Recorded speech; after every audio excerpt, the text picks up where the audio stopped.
Bismillahirrahmanirrahim. Assalamualaikum warahmatullahi wabarakatuh dan selamat sejahtera cikgu ucapkan kepada semua. Cikgu ucapkan tahniah kepada semua yang berusaha untuk menonton video pengajaran pembelajaran cikgu pada hari ini. Baik, hari ini kita nak belajar berkaitan dengan mencipta satu struktur organisasi dalam sesebuah perniagaan. Sebelum kita dah belajar berkaitan dengan peranan pengurusan sumber manusia, kita dah belajar aspek pengelolaan sumber manusia, kita dah belajar berkaitan dengan kemahiran kebolehkerjaan dalam sebuah organisasi. Dan hari ini, kamu letakkan diri kamu sebagai seorang pengurus sumber manusia agar kamu lebih memahami bagaimanakah kamu sebagai seorang pengurus sumber manusia ingin mencipta satu struktur organisasi dalam sesebuah perniagaan. Tapi sebelum tu, cikgu ingin menerangkan apa yang dimaksudkan dengan struktur organisasi.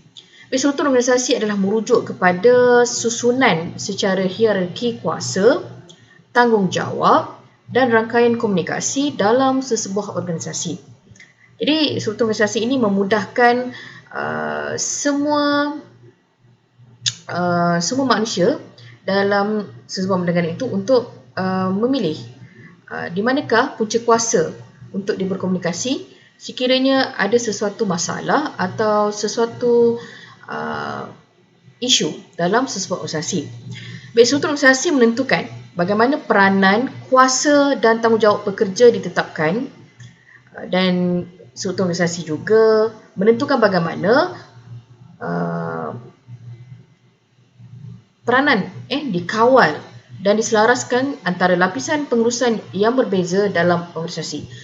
Seperti mana kita belajar semasa tingkatan 4, kita ada 3 tahap pengurusan, iaitu tahap pengurusan bawahan, pertengahan dan atasan. Jadi bagaimana kita nak tahu pekerja itu berada di tahap pengurusan atasan, pertengahan ataupun bawahan? Jadi jawapannya adalah melalui struktur organisasi dalam sesebuah perniagaan. Jadi struktur organisasi ini juga adalah satu cara untuk membantu sebuah perniagaan mencapai visi, misi dan objektif secara berkesan.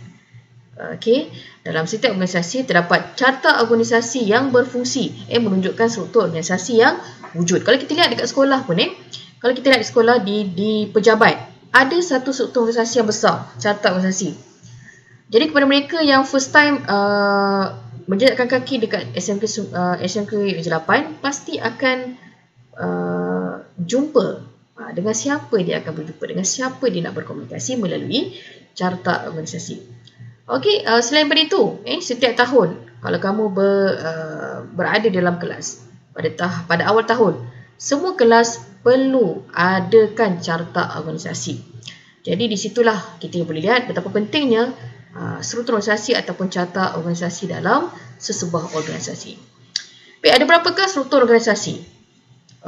Dalam bab 1 ini yang kamu perlu belajar ialah ada 5 jenis struktur organisasi. Iaitu yang pertama, struktur organisasi berdasarkan fungsi. Yang kedua, struktur organisasi berdasarkan produk.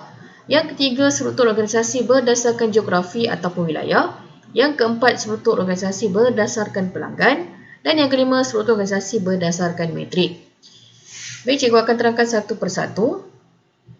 Iaitu yang pertama, kita mulakan dengan struktur organisasi berdasarkan fungsi. Iaitu digunakan secara meluas oleh semua organisasi. Maknanya fungsi ni, struktur organisasi berdasarkan fungsi adalah sangat famous dalam kalangan semualah pengurus sumber manusia di sebuah organisasi perniagaan. Baik, diwujudkan berdasarkan kepada fungsi utama dalam organisasi seperti fungsi pemasaran, pengeluaran, kewangan, penyelidikan dan pembangunan, pengurusan sumber manusia. Itu contohlah.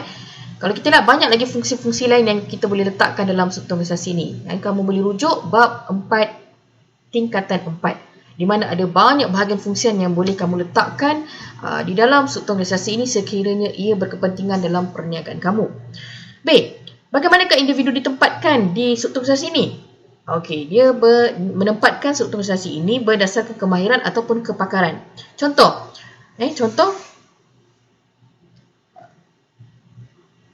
kita lihat contoh ini. Di atas itu di pengurusan tahap atasan, pengurus besar.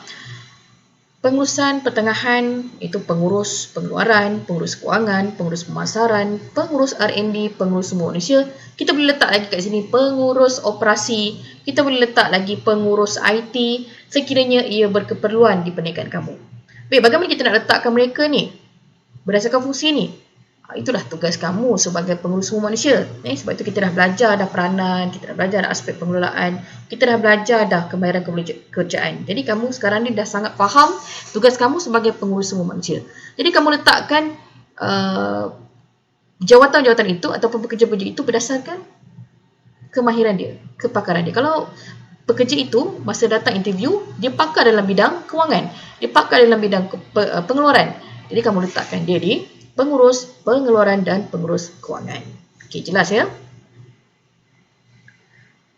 Okey, ini contoh pengurus pengeluaran. Mana tempat dia selalu berada dekat kilang. Dia selalu site visit lah. Okey, ini contoh karakter pengurus kewangan.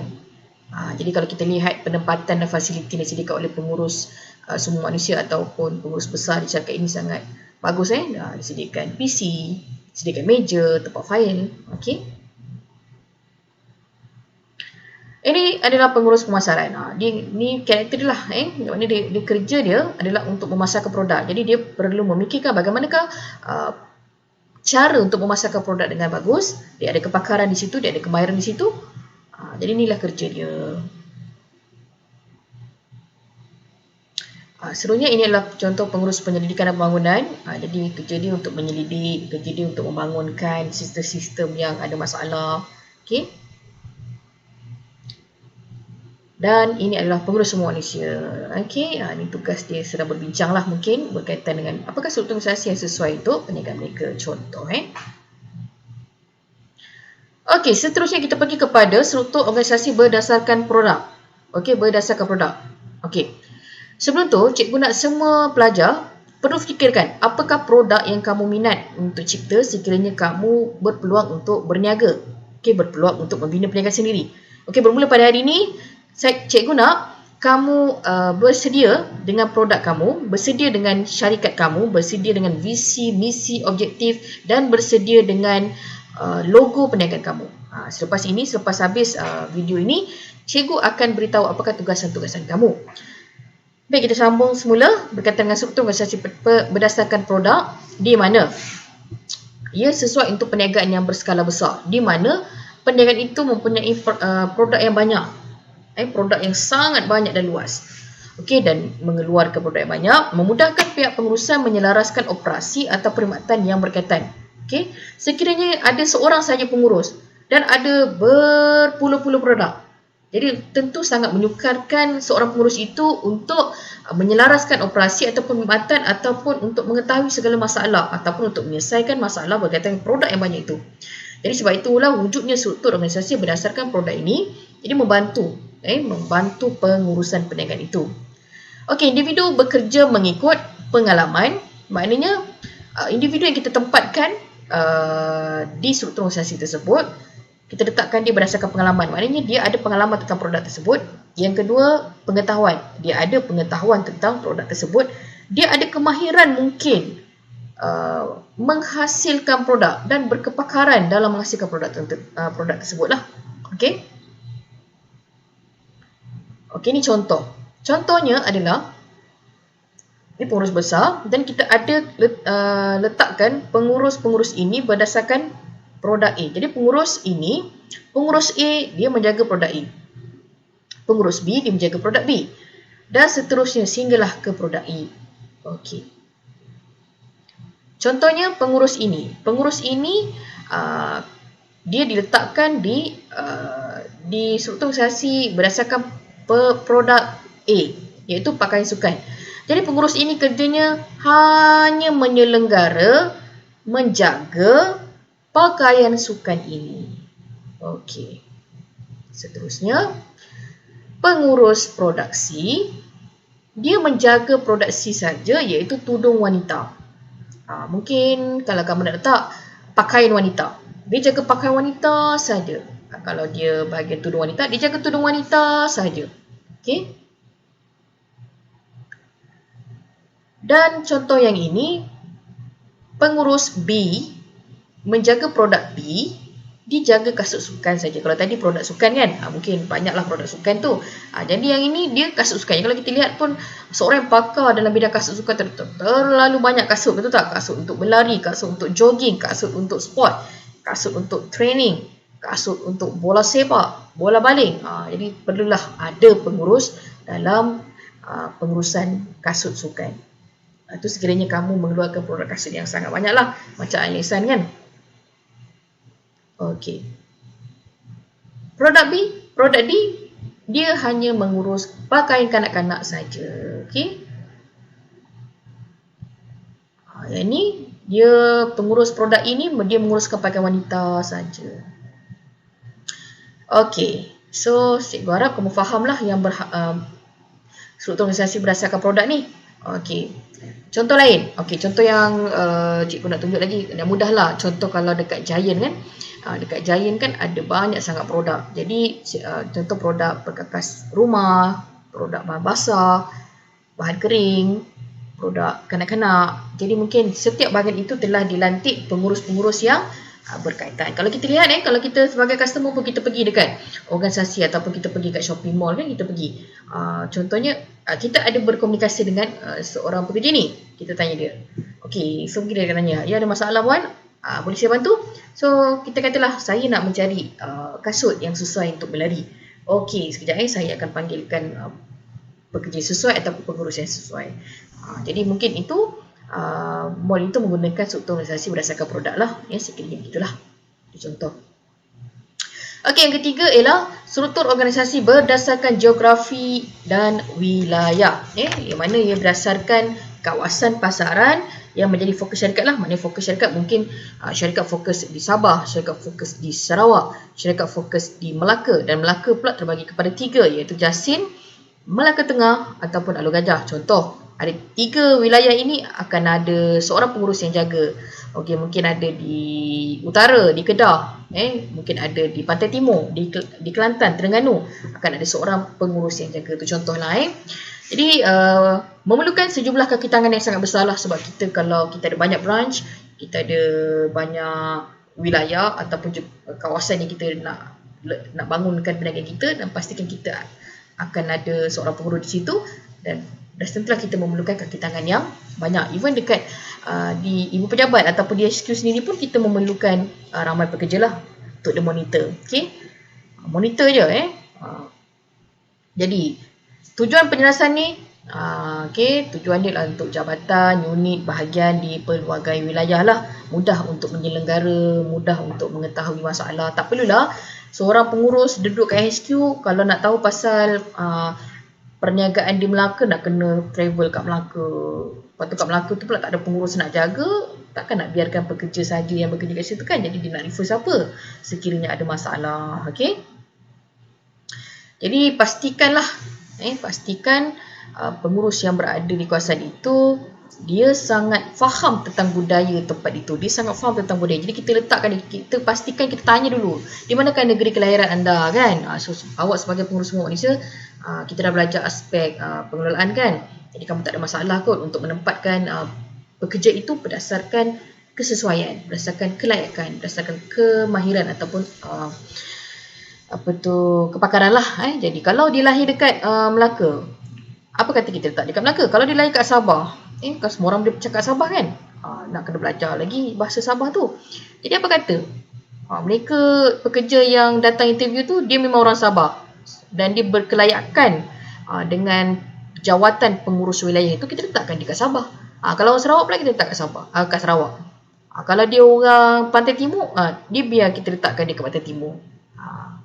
Okey, untuk memudahkan. Tapi boleh juga kalau lahir kat Melaka pergi bekerja dekat Kelantan. Itu bergantung kepada minat lah, minat dan kesesuaian. Okey, ni contoh MyDeal lah. Ini MyDeal Melaka. Jadi nak bagi tahu kat dalam ni ada pengurus lah yang menguruskan MyDeal Melaka tu. Okey. Ini pula MyDeal Mall kat mana? Terengganu. Jadi ada seorang pengurus lah, pengurus yang menjaga Terengganu ni. Sekiranya CEO dekat HQ nak report, jadi pengurus MyDeal kat Terengganu ni lah yang bertanggungjawab menghantar report itu ke HQ. Adakah pengurus daripada Terengganu ni Kalau banjir ke apa kena redah, kena hantar ke HQ. Oh, itulah kita kena guna balik apa yang kita belajar kan. Mana kita guna teknologi. Teknologi komunikasi. TMK teknologi maklumat komunikasi, mana kita boleh hantar report itu. Ada banyak cara, email, fax, ada banyak macam cara lah. Even sekarang ni boleh buat Google Meet, boleh buat video conference, Zoom, Microsoft Team, dah macam-macam lah. Okey, ini contoh My Day Kuala Lumpur. Okey, habis 3. Kita sambung yang keempat. So, organisasi berdasarkan pelanggan pula. Okey, ini berdasarkan kepada keperluan dan kehendak pelanggan syarikat tersebut. Maknanya, kita lihat perniagaan kamu. Adakah perniagaan kamu itu perniagaan yang berdasarkan menjurus kepada perkhidmatan?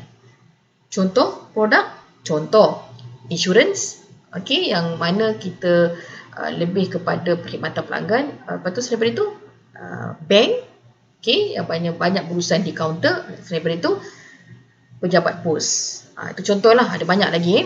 So, wujud dalam organisasi yang menolak perkhidmatan seperti cikgu cakap, dan penempatan pekerja, kita tempatkan pekerja adalah bergantung kepada kepakaran dia. Kepakaran dia adalah menguruskan kalau pos yang bungkus-membungkus, okey, mungkin akan ada yang pakar dalam pembayaran bil, pembayaran rotek, okey, mungkin ada pakar lagi lain kepada produk-produk yang di offer oleh pejabat pos. Kemudian mengikut jenis perkhidmatan yang ditawarkan kepada pelanggan. Okey, ni contoh. Kalau kita lihat ni contoh kepada perniagaan bank lah, di bank. Di mana pelanggan A, mana kita tengok kepada pelanggan kita ni ada pelanggan A, ada pelanggan B, ada pelanggan C. Mana pelanggan ni lebih kepada suka pergi kaunter, ada pelanggan yang suka berurusan di mesin ATM, ada pelanggan yang suka berkaitan dengan pelaburan, dan ada pelanggan yang perkhidmatan lain-lain lah, mungkin kad kredit dan sebagainya kan. Jadi apabila kita dah kenal pasti pelanggan-pelanggan kita dan kita kenal pasti apa produk yang perkhidmatan yang kita tawarkan, dan kita letak pekerja kita itu di situ. Perkhidmatan kaunter ada seorang pengurus, perkhidmatan mesin ATM ada seorang pengurus, dan selepas pengurus kita lantiklah pekerja-pekerja di bawahnya. Okey, itu contoh. Ini contohlah dekat bank bank. Di mana ini contoh perkhidmatan kaunter lah. Jadi kita letakkan pengurus ataupun pekerja di bahagian ini.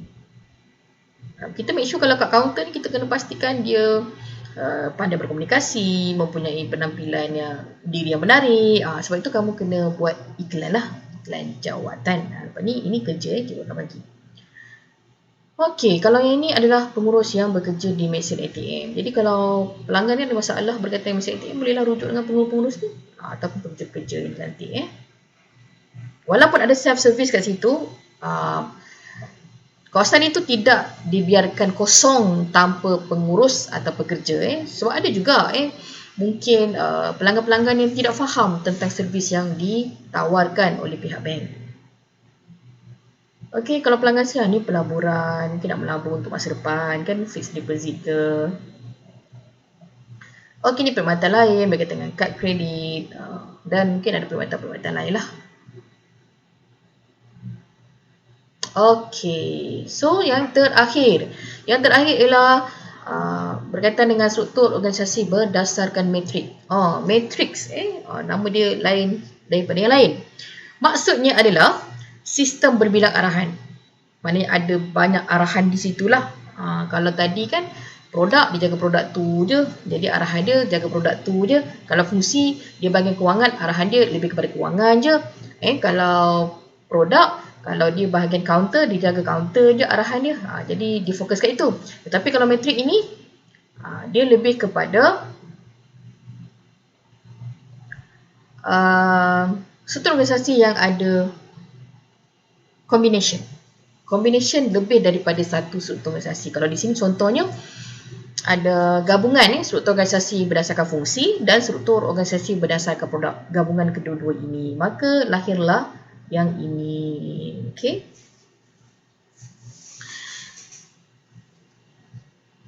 Jadi struktur ini memerlukan kaki tangan yang memberikan laporan kepada dua orang ketua lah. Okey, ketua. Contohnya kaki tangan daripada bahagian kewangan terlibat dalam satu projek. Selain bertanggungjawab kepada pengurus kewangan, dia juga melapor kepada pengurus projek lah. Jadi kalau ada laporan tu, kita kena bagi kepada pengurus projek dan pengurus di bahagian yang terlibat. Okey. Projek tu maksudnya kalau projek tu dia berdasarkan produk lah. Mungkin mungkin perniagaan kamu bukanlah buat produk, mungkin membina rumah, okey, membina banglo, membina lah pembinaan. Jadi kalau pembinaan tu kita tak sesuai panggil produk kan. Jadi kita panggil projek lah. Ni dia bagi contoh projek. Okey. Contohnya dia pengarah operasi, dia pengarah kewangan, dia pengarah kebentuk.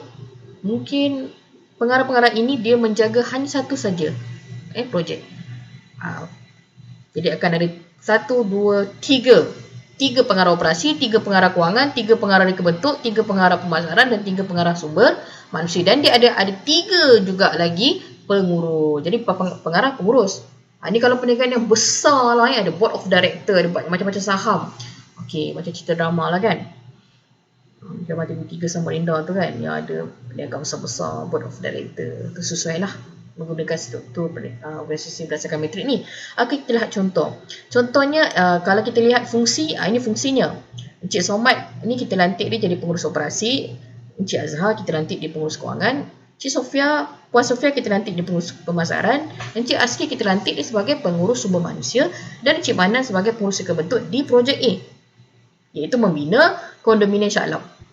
Jadi semua orang ini dia bertanggungjawab dengan fungsi ini di projek ini. Okey. Jadi struktur ini sebenarnya membolehkan penggunaan sumber manusia tu yang cekap. Kerana kemahiran yang ada pada seorang pekerja tu boleh digemblengkan untuk membangunkan produk baru di samping melakukan tugas-tugas fungsian di projek-projek yang tertentulah. Okey. Ini contoh projek B lah. Kalau projek B orang lain pula. Projek B bukan Cik Somad dah. Jadi projek B dia buat apa? Dia buat banglo. Kalau tadi kondominium dia buat banglo. Jadi orang lain lah pula yang akan jaga, tapi syarikat yang sama. Ini contoh syarikat yang sama. Jadi dia akan jaga di projek B. Jadi Cik Zainal pengurus operasinya, pengurus Puan Murni pengurus kewangannya, Encik Tan pengurus pemasarannya, Encik Asri pengurus sumber manusianya dan Encik Chan pengurus reka bentuk orang lain. Okey. Tapi kalau kita lihat kat sini Encik Asri je kan. Mungkin Encik Asri ni dia multitasking lah. Dia boleh membuat semua kerja di projek. Boleh je Dia bergantung kepada keperluan. Mungkin kalau kita tak nak ramai-ramai sangat dalam pengurus sumber manusia, jadi kita lantik seorang tu, ataupun dia willing untuk saya boleh melaksanakan ke semua projek. Tapi kalau kewangan dia tak boleh lah mungkin, sebab nak melibatkan akaun kan mungkin agak sukar. Setakat pengurus sumber manusia ni mungkin agak mudah sedikit. Okay. Alright, itu saja untuk hari ini, di mana hari ini kita belajar berkaitan dengan struktur organisasi. Ada 5 struktur organisasi yang kita dah belajar pada hari ini, iaitu struktur organisasi berdasarkan fungsi, struktur organisasi berdasarkan produk, struktur organisasi berdasarkan pelanggan, struktur organisasi berdasarkan geografi atau wilayah, dan struktur organisasi berdasarkan metrik, iaitu ada gabungan satu ataupun lebih, ada gabungan lebih daripada satu struktur organisasi. Baik, cikgu nak memberikan tugas kepada kamu, iaitu tugas yang pertama.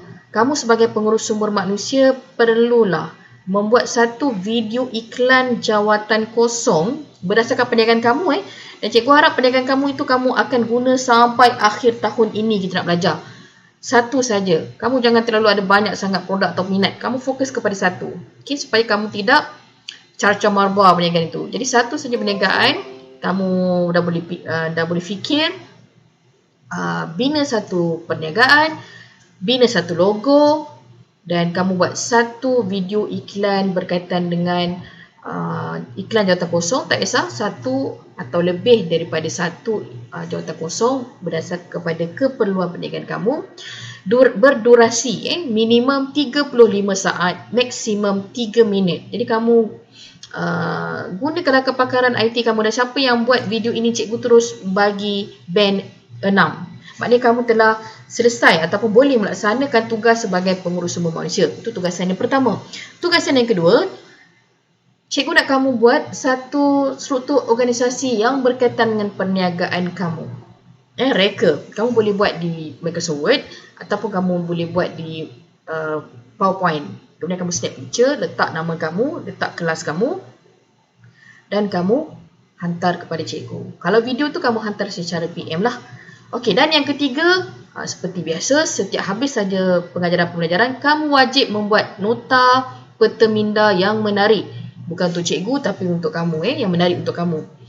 Nota peta minda ni sangat penting dan sangat berkesan kepada kamu. Maknanya kamu akan mudah faham. Maknanya kamu dah baca daripada buku teks, kamu baca pula modul, kemudian kamu muntahkan semula isi yang kamu baca tu melalui nota peta minda yang menarik. Dan cikgu akan bagi, macam biasalah, bila hantar buku teks nanti cikgu akan, bila hantar nota nanti cikgu akan tengok nota siapa yang paling menarik, cikgu akan bagi reward. Video ini juga adalah pertandingan antara semua kelas. Yang terlibat adalah 5 setia, 5 gigih, 5 efisien dan 5 iltizam.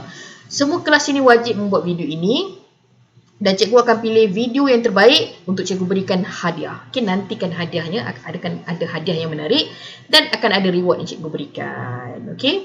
Dan seterusnya adalah kamu perlu buat modul. Perlu buat modul berkaitan dengan bab kita dah belajar pada hari ini. Kamu buka modul. Jadi kamu kena buat soalan. Soalan 1, 2 dan 3 kamu dah buat. Soalan yang keempat kita dah buat. Soalan yang kelima dah. Soalan yang keenam dah. Jadi kamu kena buat soalan bahagian AC atau bahagian B. Buat soalan 1. Terus dapat band 6 untuk bab ini. Iaitu terangkan kepentingan struktur organisasi kepada sesebuah syarikat perniagaan. Okey, kemudian kamu buat soalan yang kedua pun band 6, iaitu carta organisasi di atas menunjukkan satu struktur organisasi bagi sebuah syarikat pengeluar pakaian di Johor Bahru. Nyata dan jelaskan jenis struktur organisasi bagi syarikat pengeluar tersebut. Jadi silalah siapkan semua kerja ini dan cikgu beri masa selewat-lewatnya pada hari Ahad untuk kamu hantar snap picture dan hantar ke semua kerja. Dan selepas hari itu cikgu akan mula merekod markah. Dan kalau kamu tidak siap, jadi tiada markah lah kamu di situ. Sekian. Wabillahi taufiq wal hidayah. Wassalamualaikum warahmatullahi wabarakatuh. Okey, sebelum itu, cikgu nak kamu scan QR code ini. Scan QR code ini untuk memastikan kamu telah berjaya menonton video ini sehingga habis. Dan kamu isilah butiran-butiran dan maklumat yang diperlukan. Okey, scan QR code ini. Okey, sekian. Terima kasih.